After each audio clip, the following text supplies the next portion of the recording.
जय माता दी दोस्तों आज 11 अक्टूबर 2024 को अष्टमी और नवमी दोनों एक ही तिथि को है। तो आज के दिन ज्यादातर लोग जब व्रत का उद्यापन करते हैं तो उस दिन नौ कन्या को जमाते हैं। मैं आपको बताता हूँ वो दिव्य नौ कन्याएं कौन है।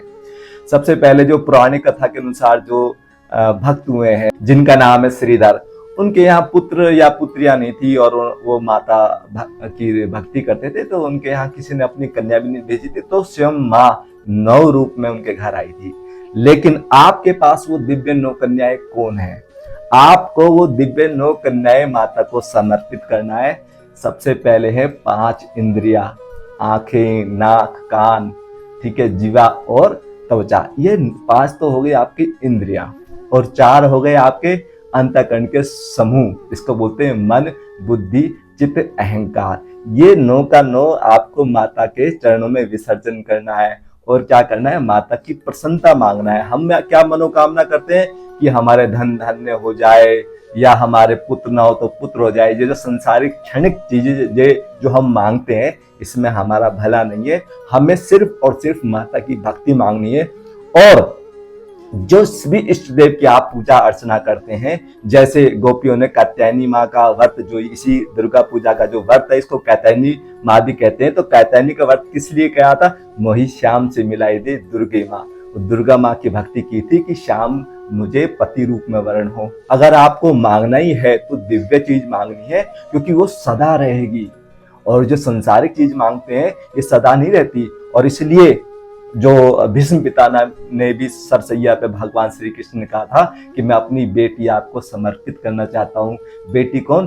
बुद्धि, ये मन, बुद्धि, चित्त, अहंकार का जो हमारा अंतःकरण का समूह है, जहां हमारे अंदर संसारिक राग द्वेष प्रपंच फैला हुआ है, एक गंदगी को घर से निकाल कर और सिर्फ ये हमें माता के चरणों में समर्पित करना है। तो जो ये 9 दिव्य कन्याएं है ना, 5 इंद्रिय और 4 अंतःकरण के समूह, ये मिला के 9 होते हैं। इसको पूर्ण रूपेण माता के चरणों में समर्पण करके उनकी भक्ति की ही आकांक्षा करनी है।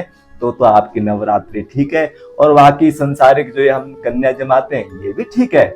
लेकिन अगर आपको पूर्ण रूपेण भक्ति का अगर फल चाहिए, माता रानी की पूर्ण कृपा चाहिए, देखो हम क्या करते हैं, माता की भक्ति करते हैं तो संसारिक इच्छाएं तो पूरी करने के लिए भगवान माता मेरी कोई मनोकामना पूर्ण करते। ज्यादातर संसार में यही तो रहता फैला हुआ है।